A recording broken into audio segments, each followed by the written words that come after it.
Para cá e diga bem forte: Senhor, usa o teu filho para trazer a tua mensagem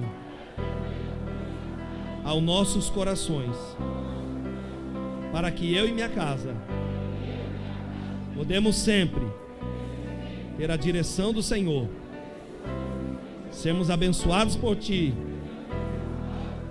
E eu declaro, no nome de Jesus, que a minha família é uma família de honra. Glória a Deus.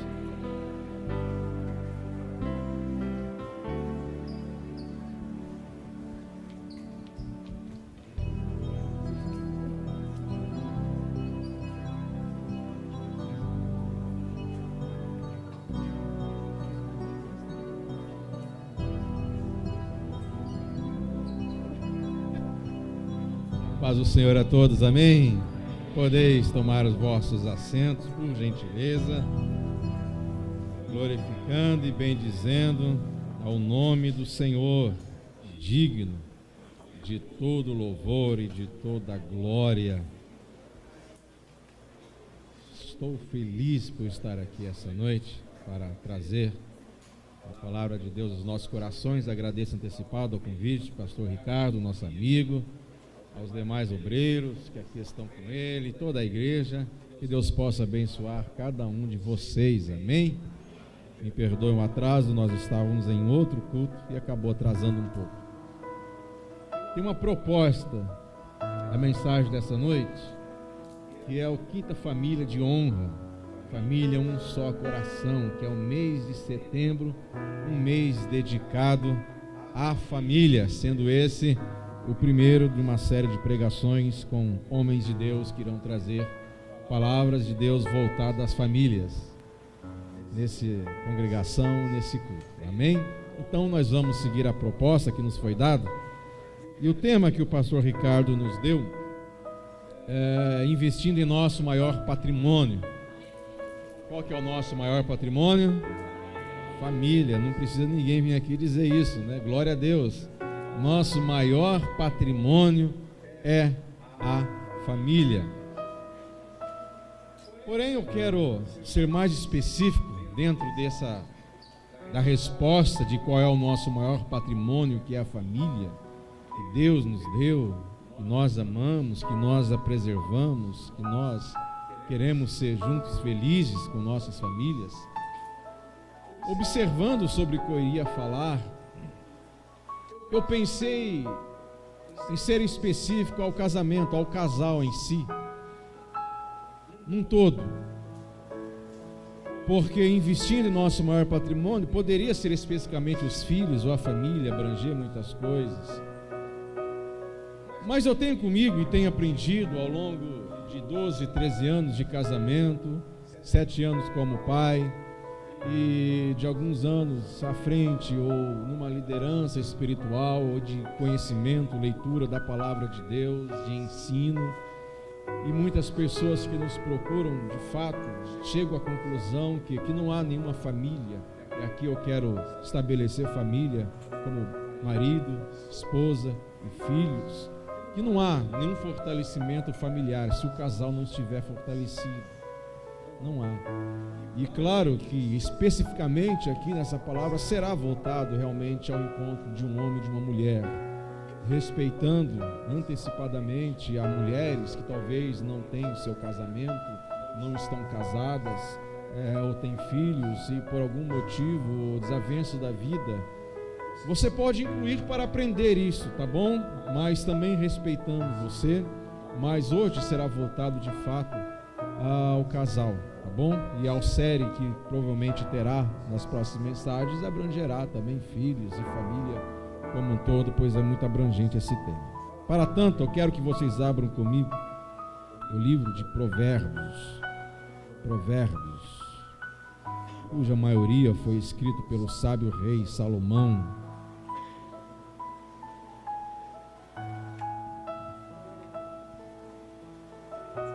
No capítulo 30,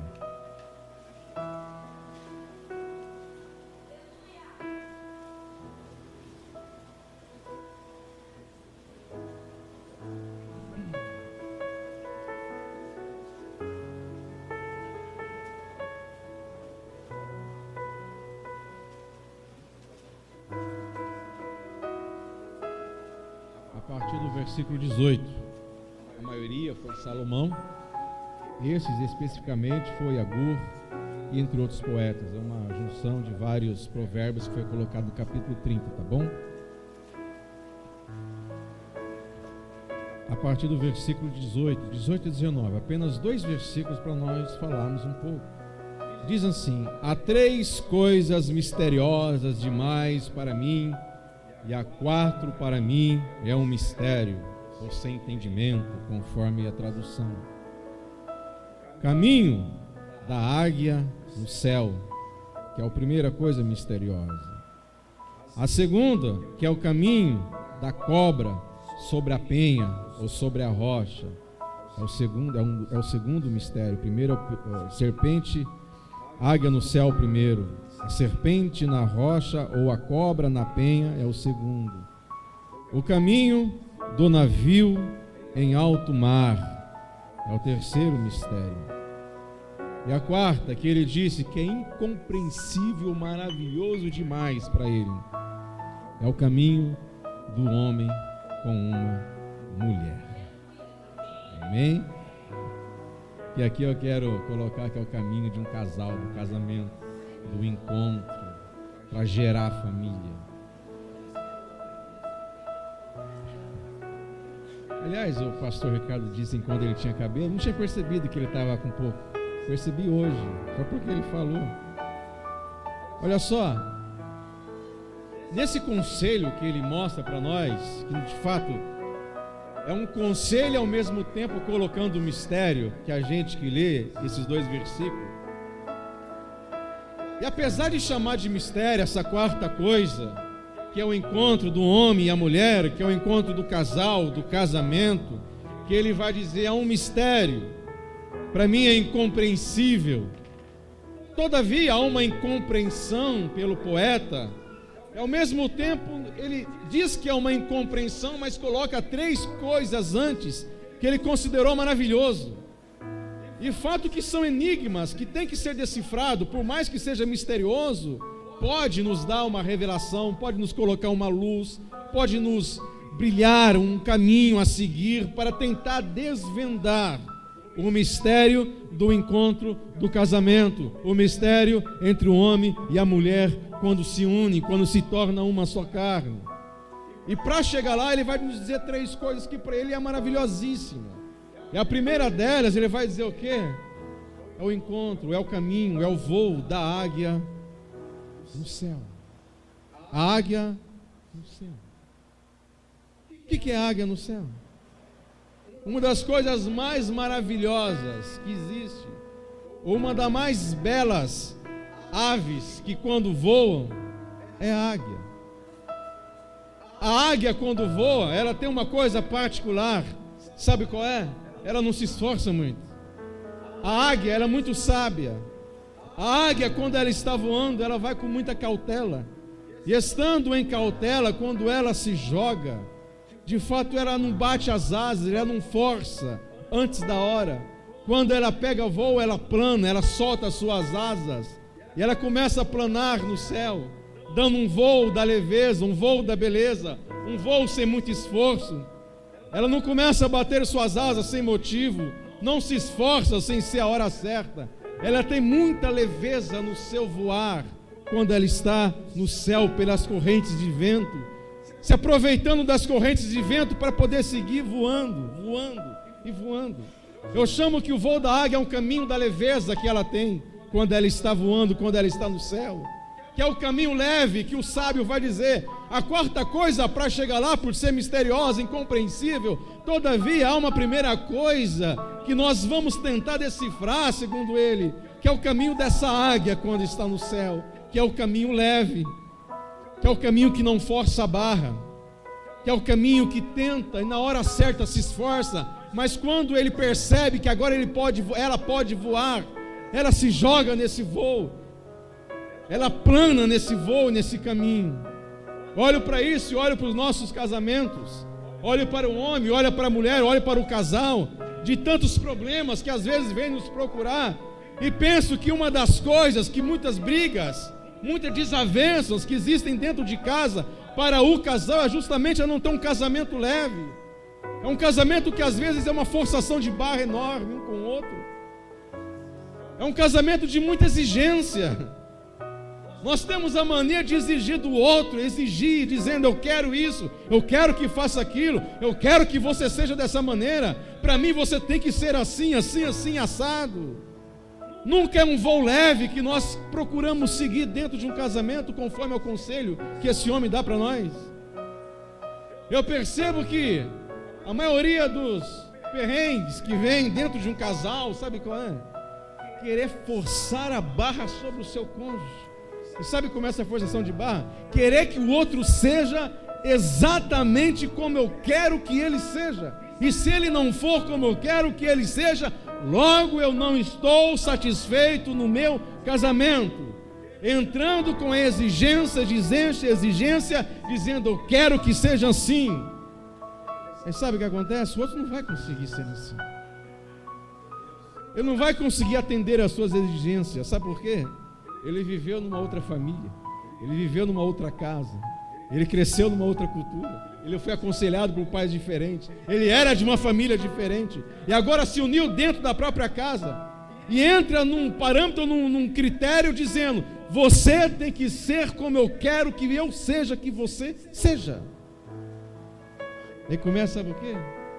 As brigas, dizendo: poxa vida, eu casei com essa pessoa, mas ele não é aquilo que eu pensei que ele era. Eu casei com essa mulher, eu pensei que era de um jeito, e de repente no casamento transformou num outro jeito. Eu casei com esse homem pensando que ele seria assim. Eu investi nisso, e agora que estou casado, ele é totalmente diferente do que eu pensei que ele fosse. Ele começa dizendo: por que você não diz que me ama? Por que você não seja mais romântico? Por que você não seja para mim como eu desejo que você seja? Por que você, mulher, não é para mim como minha mãe era dentro da minha casa? Por que você, para mim, marido, não é como meu pai era quando era solteira? Meu irmão, era melhor você ficar solteiro, ensina a casa do teu pai e da tua mãe, porque você casou, não é para que o outro entre no parâmetro idêntico que você quer. O cônjuge, ele tem vida própria, ele tem pensamento, ele tem critérios, uma educação separada da tua, ele tem a sua vida, e não é de repente que vocês agora moram junto, que ele vai ser igualzinho você quer e desejou que ele fosse. Às vezes a gente tem que se entregar como essa águia. Sabe qual é a sabedoria dela no voo? Ela força quando ela percebe que tem que voar, tem que iniciar. Ela tem que iniciar um voo longo, um processo longo, e ali ela se esforça, e depois ela tenta ser o mais leve possível. Meu primeiro conselho para você nessa noite, marido, esposa, homem, mulher: não seja exigente demais com seu cônjuge, porque irá virar um pé de guerra dentro da casa, dentro da família, dentro do seu casamento. Você será insatisfeito, não vai conseguir. Nós casamos normalmente, sabe para quê? Para satisfazer a minha própria felicidade na vida do outro. E eu tento achar e coloco um parâmetro, estabeleço uma razão, uma projeção, que a minha felicidade depende dela, e a minha felicidade ou depende dele. E se ele não me faz feliz conforme eu quero que seja, logo o meu casamento é um fracasso. É briga, briga, briga, e não há pastor que vai te dar a solução, e não há orações que vai poder te dar a solução, se você não entrar num processo de leveza dentro desse casamento e começar a planar sobre o vento do Espírito que coloca dentro da sua vida e da sua família e do seu casamento. Não seja exigente demais com o seu cônjuge, espera as coisas acontecerem. Espera. O jeito de que um ama não é igual ao do outro. Uma das minhas maiores dificuldades quando eu casei, sabe qual é? Dizer eu te amo. Porque eu cresci assim. Eu não me lembro às vezes, alguma vez que meu pai ou minha mãe disse para mim que me ama. Eu te amo, meu filho, assim direto, naquele ato de carinho. Eu achei que assim era o normal, era formas diferentes de demonstrar o amor. E quando eu casei, a minha cultura e a minha vida eu transportei para o meu casamento.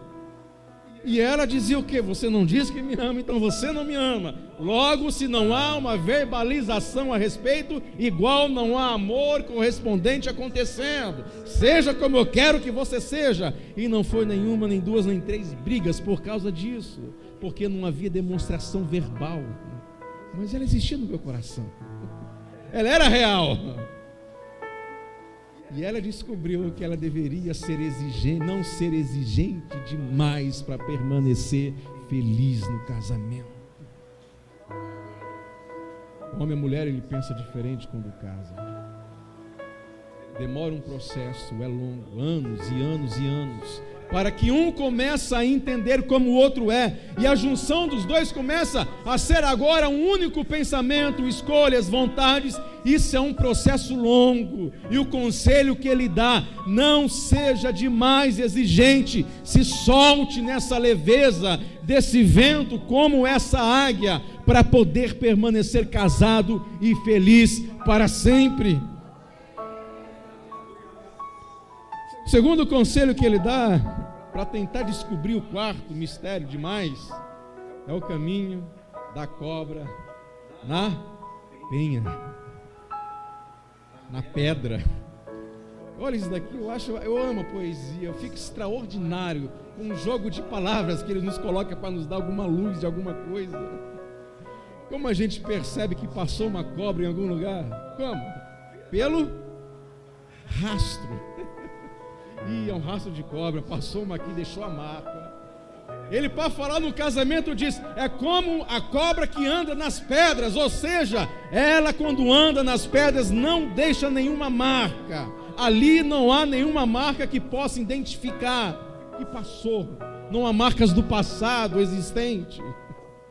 Ele diz que o encontro do homem e de uma mulher tem que acontecer dessa forma: não haver marcas, não haver ressentimentos, não haver falta de perdão, não haver rastros do passado. Você jamais será feliz na sua vida, dentro da sua casa, com seu marido ou com sua esposa, se você permanentemente trouxer para o hoje o ontem no qual te feriu o coração. As marcas do passado vai te arrancar qualquer felicidade, qualquer realização da sua vida. E você me diz: e como eu resolvo isso? Como eu ando nesse caminho nas pedras que não deixa marcas? É muito simples, pela palavra que eu vou verbalizar aqui. A atitude não, mas a palavra é, sabe qual é? Perdão. Eu sempre digo, sabe por quê? Não há amor sem perdão. Eu sempre digo, sabe o quê? O amor une o homem e a mulher, e a falta de perdão os separa. Não haveria divórcio na planeta Terra se o homem e uma mulher se perdoasse. Ninguém iria separar se houvesse perdão dentro de casa, no casal, no cônjuge. O dia que existe a encarnação do amor, que é o perdão que é dado, aí jamais haveria infelicidade e separação, porque o perdão cobre uma multidão de pecado, porque não há amor sem perdão. Olha só, quando eu transporto isso para Deus, sabe o que eu vejo? Um Deus que não conhece o amor sem perdão. Deus não conhece isso. É uma coisa humana dizer que ama e não perdoar, porque nós somos essa falha total. Para Deus o amor e perdão é intrínseco, estão ligados.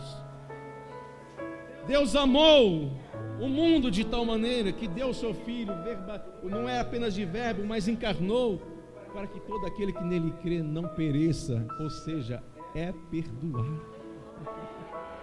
Eu pergunto para você: Deus ama com perdão? Deus te amou, e porque te amou, te perdoou, e porque te perdoou, Ele te amou, e Ele quer que nós somos essa continuação. O Evangelho é se dar continuidade àquilo que nós recebemos de Deus, e eu recebi de Deus amor, mas amor com perdão, e se eu não perdoo hoje, eu logo não estou amando como eu deveria amar, que é o amor que Deus me amou para me perdoar. Você nunca amou de verdade. Não amam, sabe por quê? Não perdoam, sabe por quê? Por causa do orgulho, por causa da família. o que vão dizer de mim, porque agora eu vou ter que perdoar. Perdoa, sabe por quê? Porque vale a pena ser feliz.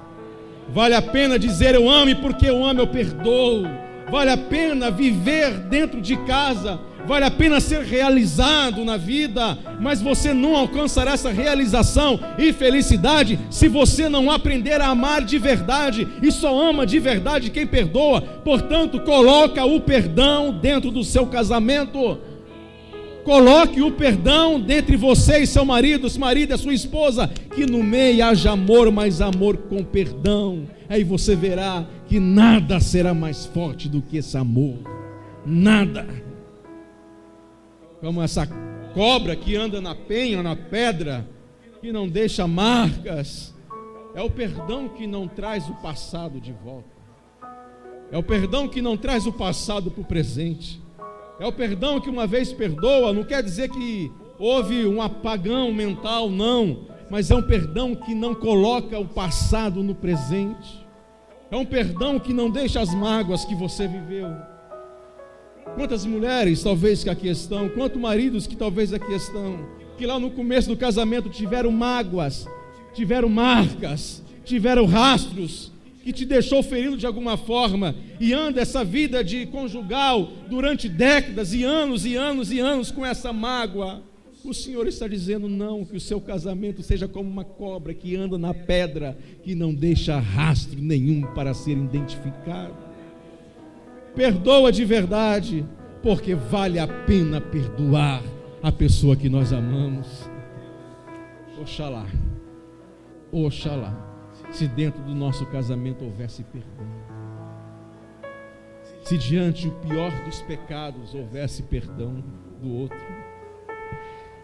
Eu olho para isso e vejo, meu Deus me perdoa, o meu Deus te perdoa, não é? Quem quer ser perdoado por Deus? Quem foi perdoado por Deus? E por que você não perdoa o seu cônjuge, não perdoa o seu marido, não perdoa a sua esposa? Se Deus, que é Deus, nos perdoou, tinha todo o poder de nos condenar e nos injustificar, mas Ele justificou e nos amou com perdão, e disse amai-vos. E Paulo disse amai como o amor de Cristo. O amor de Cristo é um amor que perdoa. Pai, perdoa-os porque eles não sabem o que fazem. Coloca o amor com perdão na tua vida para que você possa ser feliz.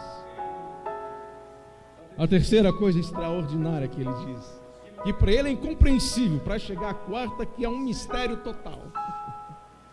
Ele diz: o caminho do navio em alto mar. O caminho de um barco em alto mar. E aqui ele está dizendo há pelo menos 3.000 anos atrás, não é com as tecnologias de hoje. Nós temos que arremeter a nossa consciência há 3.000 anos atrás, pelo menos, onde um grande barco, que aqui que ele chama de navio em alto mar, não tinha o que nós chamamos hoje de bússola, de tecnologias, de sondas, nada disso. Sabe como que o navio, quando estava em alto mar, ele conseguia chegar no seu alvo, no seu objetivo? Ele seguia uma coisa, uma possibilidade da época. Sabe o quê? As estrelas. O capitão olhava, conhecia na palma da mão o que eram os luminares do céu e as suas estrelas incluídas. Sabia o norte, sul, leste, oeste, olhando sempre para o alto, olhando sempre para Deus. Sendo assim, ele tinha uma possibilidade de poder ancorar e chegar firme no objetivo da sua viagem, o destino do seu navio. E o sábio, ele pega essa ciência que ele seguia na época humana e coloca isso dentro de um mistério que é o encontro do homem e da mulher, para dizer: não há um casamento, não há um mistério sendo realizado na vida, não há um casamento, a junção de carnes entre homem e mulher que possa ser satisfatório e realizável, se não for como esses marinheiros da antiguidade, que segue o barco da sua vida, que segue o caminho do seu casamento, não olhando a internet apenas ou YouTube, Desculpe, o pastor Cláudio Duarte vai te dizer algumas verdades, mas ele não vai te dar uma receita de felicidade. Pode ajudar. Nesse mês vocês ouviram muitas verdades e conselhos maravilhosos, mas não te dará uma certeza total de felicidade, de realização. Só uma coisa pode te ajudar a mudar dentro do casamento: é você começar a olhar para o alto, para seguir o caminho do seu casamento e da sua vida. Eu nunca, ontem ainda conversava com um determinado pastor e disse para ele: temos que fazer alguma coisa, porque eu nunca vi, como nesses últimos tempos, tanto problema dentro dos casamentos como agora está tendo. Louvo a Deus ao pastor Ricardo por esse mês que ele está fazendo. De cada 10 pessoas que procuram, 8, o mínimo, problema dentro do casamento. Você pode estar incluído nesses 8. Eu não tenho receita de felicidade para te dar. O pastor Ricardo, por mais boa vontade que ele tem, não vai poder transformar você numa outra coisa no outro dia. Os demais que irão vir pregar não vai te dar uma receita mágica. Mas nesses conselhos que nós aprendemos pela palavra de Deus, ele está dizendo uma possibilidade de chegar no fim salvo. E uma delas, sendo essa terceira coisa que é um mistério para ele, é nós começar a olhar para o alto. Nós começar a olhar para o alto. Não mais para a estrela, que era o exemplo que ele deu, mas é olhar para Cristo, porque Cristo, Ele é o cabeça da igreja, a representação, Ele é a cabeça também das famílias, do casamento, do casal. E sendo assim, é só com Cristo que eu posso ter uma convicção de querer mudar e ter essa querência de mudança em Deus, de fato conclusiva e concreta, porque é o Espírito Santo que pode começar a transformar as suas atitudes dentro do seu casamento. Eu não sei para onde você está olhando dentro do seu casamento, eu não sei qual é o seu olhar. Eu não sei qual é o motivo que faz tanta briga. Eu não sei qual é o motivo que traz tantos desalentos, talvez. Talvez você está olhando demais para a questão financeira dentro do casamento, que não vai bem. Talvez você está olhando demais para o problema do seu marido, da sua esposa, que não é como você quer. Talvez você está olhando demais para os problemas da sua volta, que não é como você queria que fosse. O Senhor está dizendo: começa a olhar para o alto, começa a olhar para Deus, começa a ajoelhar a dobrar o seu joelho e pedir para Cristo, junto com o seu marido, junto com sua esposa. A primeira coisa que eu pergunto quando alguém vem é: quando vocês casaram para quê? Porque nós nos amamos, mas para quê? Para ser feliz. Ninguém casa para separar, Ninguém casa para brigar. Ninguém casa para viver em pé de guerra familiar. Todo mundo casa para ser feliz. Todo mundo escolhe uma pessoa para amar. E no nome do Senhor Jesus Cristo, nessa noite, a partir de hoje, Deus tem total interesse em sua felicidade. Deus não se alegra quando você está em desalento, em brigas. Deus não se alegra quando há separações. Deus não se alegra quando o casamento não dá certo, ou quando não vai certo, ou quando não está certo.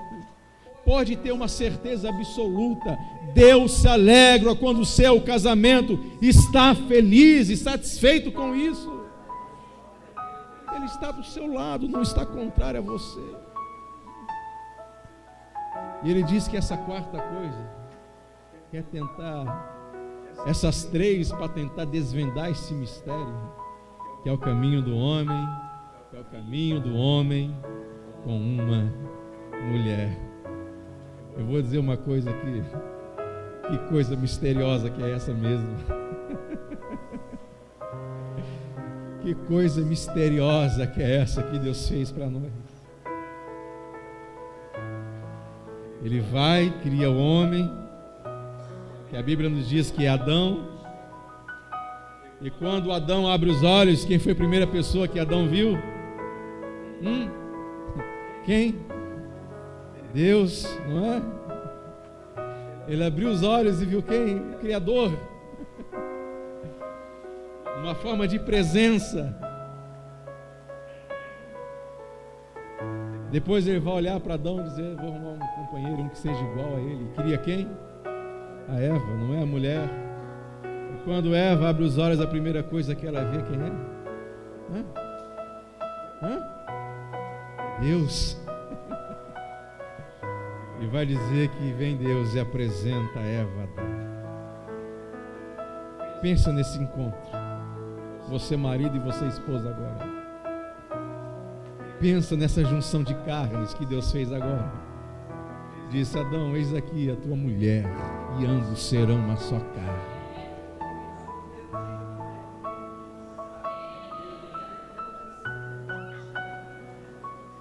Você sabe o que eu quero dizer para você? Isso daí é um mistério. Isso daqui é incompreensível, segundo o sábio.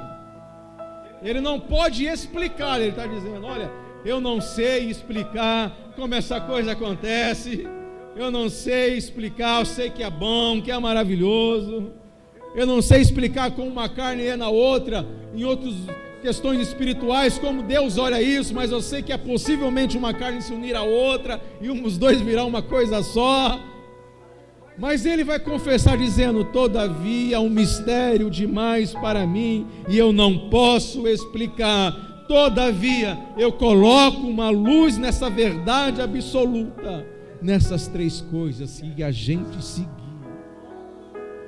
nós teremos uma chance de ser os homens e as mulheres mais felizes dessa terra, com a nossa família, em nosso casamento.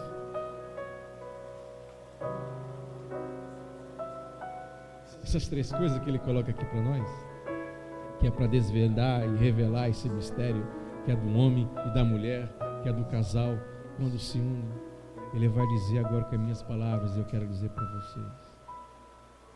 Primeira delas, mais o que inicia com maior significância. Não tente mudar o seu marido do jeito que você quer. Eu vou repetir para vocês, mulheres. Não tenta mudar o seu marido segundo a tua própria forma. Não tente fazer isso. Você não vai conseguir. Você vai ser frustrado e arrumar um inimigo dentro da sua casa. Mas pastor, eu queria que ele mudasse. Eu queria que ele fosse aquilo que eu sonhei. Mas meu marido faz tantas coisas erradas. Não é isso que eu estou falando. Eu estou falando que você não conseguirá mudar o seu marido com a força da sua briga, com a sua falação, com a sua gritaria e com a quebrança dentro de casa, seja como for, porque eu conheço as mulheres. Não tenta fazer isso, porque você vai arrumar um inimigo dentro da sua casa. E Deus te colocou ele na tua vida, não foi para fazer isso, foi para você ser feliz. O seu marido vai começar a mudar o dia que você também começar a mudar a sua atitude diante dele. Muda para você. E aqui eu falo de causa própria. Sabe qual foi o pior ano da minha vida? O primeiro ano de casamento. Talvez para você foi o melhor, não é? Para mim foi o pior. Sabe qual é o melhor? 2016. Sabe por quê? Porque a minha esposa conseguiu me mudar. Sabe como? Primeiro ano ela viu que não conseguia. Eu era um pé de guerra, agora no inferno. Saía de casa, levava roupa, trazia roupa, voltava daqui de novo. Ela disse: eu estou fazendo errado. Ele é mais forte do que eu sou mesmo. E sou ruim, não mudo. É do jeito que eu quero. Então não é uma mulher que ia mandar em mim.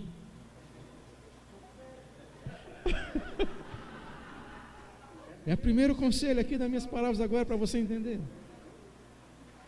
Você acha que eu não era assim? No primeiro ano meu foi assim. E quanto mais pé de guerra tinha dentro de casa, um cabo de aço para ver quem que mandava mais, e quem tinha um poder de persuasão de poder mudar o outro, aí a vida virava um inferno, infelicidade. E eu não casei para isso, casei para ser feliz. E quando ela mudou as atitudes dela, de não mudar com a força do punho ou das palavras dela, eu comecei a perceber, poxa vida, ela mudou. Em vez da briga, é o carinho. Em vez da guerra, uma palavra amiga de conciliação. Em vez de dizendo, não faça mais isso, ela fala, amor, você pode até fazer, eu estou do teu lado, mas se não der certo, saiba que eu estou aqui quando não der.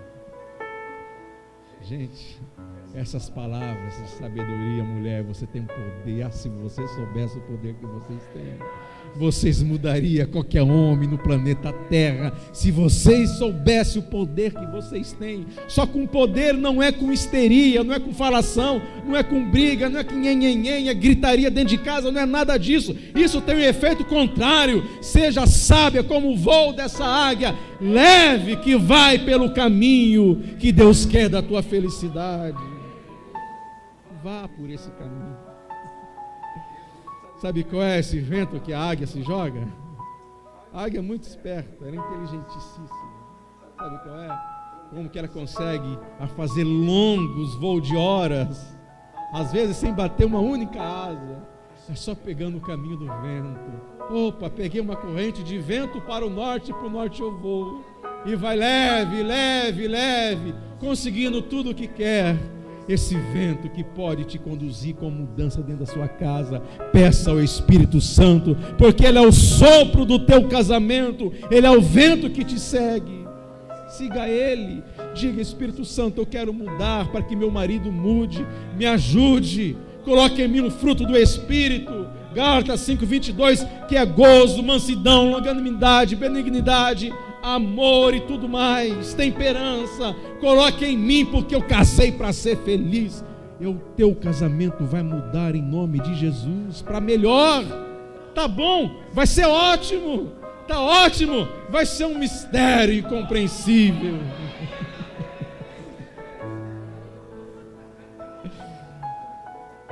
Tem que abrir mão disso. Tem que abrir mão disso. Segunda coisa, mulheres e homens. Aqui para a mulher, para depois os últimos pontos eu vou pegar nos homens.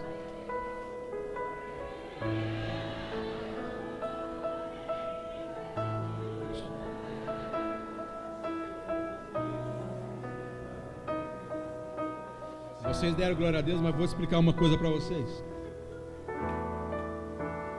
Quem tem o maior poder dentro do casamento, transformar num casamento feliz, é a mulher, não é o homem. Não é o homem, é a mulher.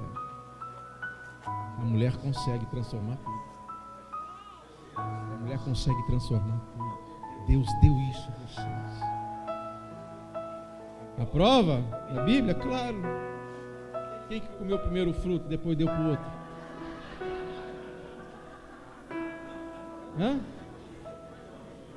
O mandamento foi dado direto para quem? Para quem? Para Adão. Adão ouviu a voz de Deus, não posso comer, mas quando Eva chegou dizendo, pode, meu irmão do céu,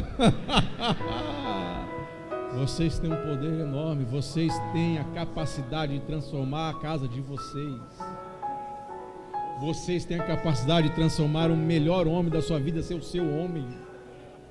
Vocês têm a capacidade de fazer tudo, gente. Não estou brincando não. E por você, como diz a música, eu largo tudo, canudo e tudo mais. O segundo conselho, não tente mandar mais que o seu marido, não vai dar certo. Não faça isso. Manda sem mandar. Quando vê já está feito. O bobinho acha que foi ele, mas fui eu. Manda sem uma palavra gritada. Manda dizendo, quando ele quebrar a cara, você não diz, eu te falei, não. Diga, meu amor, eu te apoiei tanto. E por dentro você sabia, eu sabia. Não fala, eu sabia não, mulheres. Não fala, eu sabia que não ia dar certo. Tira isso do seu vocabulário em nome de Jesus. Quando ele quebrar a cara, por dentro diz, eu sabia, mas por fora diz, meu bem, não deu certo, mas eu estou com você e na próxima vai dar. Sabe o que ele vai falar? Ou pensar, porque ele está meio orgulhoso e não fala. Eu vou começar a ouvir mais a minha esposa. Gente, é isso. Não é outra coisa. Quem não é casado já entra assim. Quem é? Tenta mudar. Em nome de Jesus. Eu quero que o seu casamento seja tão feliz quanto o meu. Porque eu sou feliz no meu casamento. E a minha esposa conquistou essa felicidade. Porque eu era um trinqueirinho. Isso daqui é mandamento bíblico. É óbvio que eu poderia entrar em muitas coisas, mas não vou devido e também para não baralhar demais aqui. Mas é simples, você queira aceitar ou não, é claro que a Bíblia é uma era patriarcal, é exagerado alguns pontos de um lado de defesa do homem. É claro que Paulo, ele tem o judaísmo do seu lado, sua criação e a sua genealogia, e tinha uma marginalização pelas mulheres, em qual muitas eu não concordo com Paulo, olha que ousadia. Mesmo entre elas que não podem ensinar, não concordo com ele. As mulheres têm muito que ensinar, e por aí vai. Mas há uma hierarquia mandatária por Deus que é dado. Ele vai dizer, olha, se até Cristo, está escrito lá em Corinto, o cabeça de Cristo, que é o nosso Senhor, é Deus. Ou seja, se até Cristo tem um cabeça que é Deus, e Cristo é o cabeça da igreja, e Cristo é o cabeça do homem, depois ele vai dizer, o homem é a cabeça da mulher. Sabe como é que é isso? Quando Cristo é a cabeça do homem, a mulher terá todo o prazer que o homem seja a cabeça da sua casa.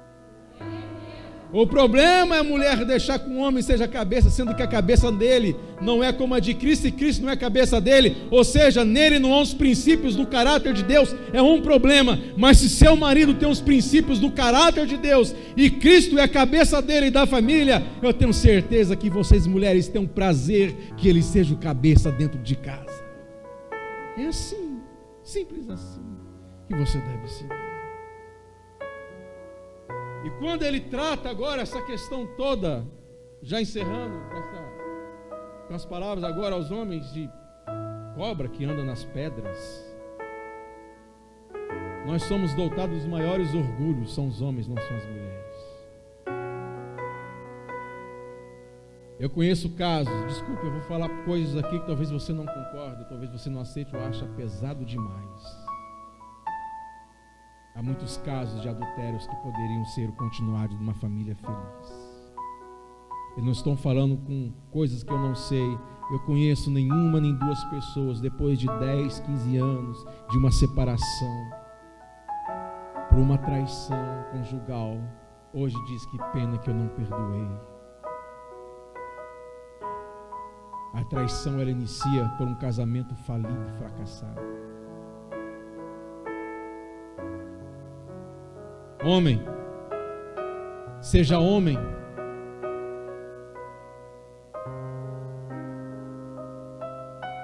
Pastor, você está pedindo para mim aceitar qualquer coisa? Não. Porque se a sua família, o seu casamento, for um casamento fortalecido pela palavra que Deus nos ensina, meu irmão, você será o homem mais feliz dessa terra.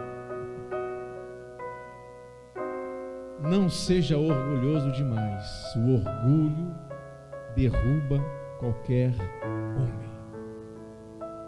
E quando fala aqui de marcas do passado, a maioria é os homens que guardam coisas do passado que às vezes a mulher fez enquanto namorava e hoje ainda joga na cara. Essa é a receita da sua infelicidade e da sua desventurança. O Senhor está dizendo, arranque o orgulho do seu coração, pela tua palavra está nos dizendo, arranque o orgulho do teu coração e perdoa a pessoa que você ama. Sempre. E para finalizar, em nome de Jesus, vamos ficar em pé um pouquinho, já finalizando, para a gente esticar as pernas um pouco, já a ceia do Senhor. Essa coisa toda espiritual que tem que existir no casamento.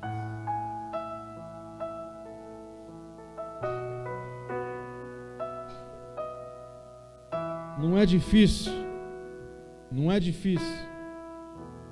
É muito corriqueiro a gente ver, principalmente a parte da mulher, querer uma exigência do marido espiritual que ele não consegue oferecer, que ele não consegue ser.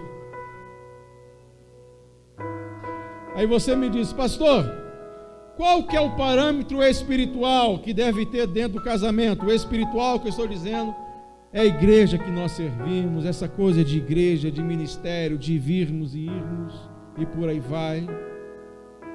É muito simples e muito fácil, não é difícil eu te explicar isso daí. Sabe qual é o parâmetro, homem, mulher, casal, que você deve ter? De questões espirituais? É como esse navio aqui. É como esse navio. Como que é esse navio? É só as estrelas que os guiavam. Sabe qual era a maior dificuldade deles? Quando o tempo estava o quê? Nublado. Quando vinha chuva demais. Quando a tempestade se levantava. Quando as ondas começavam a balançar os navios. Eles olhavam para o alto, sabe o que eles enxergavam? Nada. Nenhuma estrela para o seguir. Talvez no seu casamento possa chegar a esse ponto. Seu casamento talvez está nesse ponto. Seu casamento talvez um dia vai passar por esse ponto. O Senhor está dizendo, quando isso acontecer, e você não puder nem enxergar mais as estrelas, continua na direção que você estava e não abra mão da direção que você estava.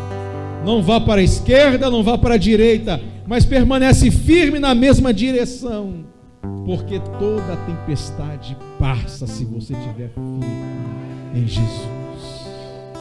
Em Jesus. Deixe que Deus te guie no casamento. Eu sempre falo o seguinte, já falei aqui uma vez inclusive, não deixa que ninguém aponte o dedo